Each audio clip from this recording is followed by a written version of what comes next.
ఇది వేదిక కాదు, ఇది అడగొద్దు అని. మరి నేను అడుగుతున్నా, ఇదే కాంగ్రెస్ ప్రభుత్వము మీరు చెప్పిందే కదా రేవంత్ రెడ్డి గారు, కేసీఆర్ గారు దళిత బంధు ఉట్టి 10 లక్షల రూపాయలు ఇస్తుండు, నేను 12 లక్షలు ఇస్తా రేపు అధికారంకి వస్తాయని చెప్పింది మీరే కదా. మరి ఇవి నేను అడుగుతుంటే మీకు మింగుడు పడుతుంది కదా. ఇవన్నీ నేను అడుగుతున్నా కదా, నా మీద దాడి చేయాలి ఎట్లయినా అని ఒక గలీజ్ ఆలోచనతోని ఇవాళ సంజయ్ జగిత్యాల గారితోని మైక్ ఇచ్చి మాట్లాడిచ్చి, ఆయన గెలిచింది ఏ పార్టీ నుంచి, పోటీ చేసింది ఏ పార్టీ నుంచి, అసలు ఆ జగిత్యాల సంజయ్ అనేటోడు వార్డు మెంబర్ అయినా గెలుస్తాడా కేసీఆర్ గారు బొమ్మ లేకపోతే? వార్డు మెంబర్ అయినా గెలుస్తాడా? బరాబర్ ఆ సీటు కేసీఆర్ గారి బొమ్మ మీదనే, కేసీఆర్ గారి గుర్తు మీదనే జగిత్యాల్లో మేము గెలిచినాం. నువ్వు లేచి మాట్లాడుతూ ఉంటే నాతో కూర్చొని ఏమంటాడు, మీ బట్టలు చింపితే ఇప్పుడు అంటాడు.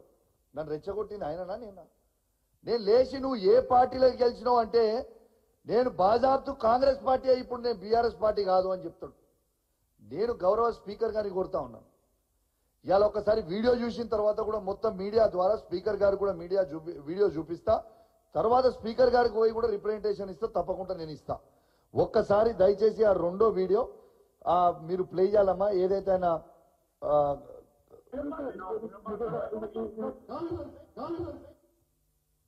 మళ్ళా ప్లే చేయమ్మా ఒకసారి.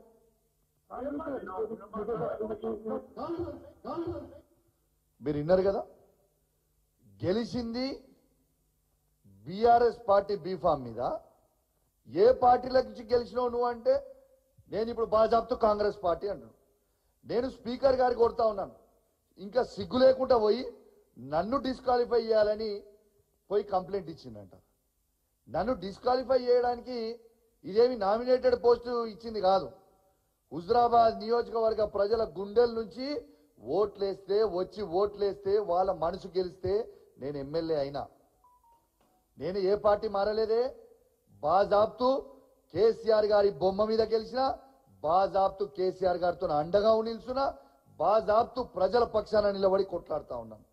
ఇలా జగిత్యాల సంజయ్ లాగా బ్రోకర్ గాన్ లాగా పైసలకి నేను అమ్ముడు పోలే. పైసలకి అమ్ముడు పోయినోడివి నువ్వు. ఇలా పైసలకి అమ్ముడు పోయినోడు మారిన 10 మంది బీఆర్ఎస్ పార్టీ ఎమ్మెల్యేలు గెలిచి మారి కాంగ్రెస్ పార్టీలో చేరినోడు పైసలకు అమ్ముడు పోయిన వాళ్ళు, మేం కాదు కదా. ఇలా బాజాబ్తు డాక్టర్ సంజయ్ జగిత్యాల ఎమ్మెల్యే గారిని ఎట్టు పరిస్థితిలో స్పీకర్ గారు డిస్క్వాలిఫై చేయాలి. స్వయంగా అఫీషియల్ రివ్యూ మీటింగ్ లో మీ ముగ్గురు మంత్రుల సమక్షంలో ఉత్తమ్ కుమార్ రెడ్డి గారు, శ్రీధర్ బాబు గారు, పొన్నం ప్రభాకర్ గారు, ఇతర కాంగ్రెస్ పార్టీ శాసనసభ్యులు ఉండగా బీఆర్ఎస్ పార్టీ శాసనసభ్యులు మొత్తము ఉమ్మడి కరీంనగర్ జిల్లాలో ఉన్న అధికారులు, ఎలక్ట్రానిక్ మీడియా, ప్రింట్ మీడియా సాక్షిగా నేను కాంగ్రెస్ పార్టీలో ఉన్నా అని చెప్పినాక మీరు ఎందుకు డిస్క్వాలిఫై చెయ్యరు అని నేను అడుగుతా ఉన్నాను. మళ్ళా దీని తర్వాత నన్ను అంటుండు ప్రశ్నించుర్రి అన్నాడు. ఎస్, నేను ప్రశ్నించిన, నాకు ప్రశ్నించమని చెప్పిన ఆదర్శం ఎవరు? రేవంత్ రెడ్డి గారు కదా. రేవంత్ రెడ్డి గారే చెప్పారు కదా, ఎవడైతే పార్టీ మారినో వాళ్ళని లేచి ప్రశ్నించాలి, వాళ్ళని రాళ్లతో కొట్టి చంపాలి అని చెప్పింది ఎవరు? ఇది రేవంత్ రెడ్డి గారు కాదా? ఒక్కసారి వినురి, అదొక్కసారి ప్లే చేయమ్మా. థర్డ్ వీడియో రేవంత్ రెడ్డి గారు. కాంగ్రెస్ పార్టీ బీ ఫామ్ మీద గెలిచి రాజీనామా చేయకుండా పార్టీ ఫిరాయించిన వాళ్ళను రాళ్లలో ఊర్లలోకి వస్తే రాళ్లతో కొట్టండి అని చెప్పి నేను కాంగ్రెస్ పార్టీ కార్యకర్తలకు విజ్ఞప్తి చేస్తున్నా. రేపు భవిష్యత్తులో ఎవడైనా పార్టీ ఫిరాయించి వాళ్ళను రాళ్లతో కొట్టించే బాధ్యత నేను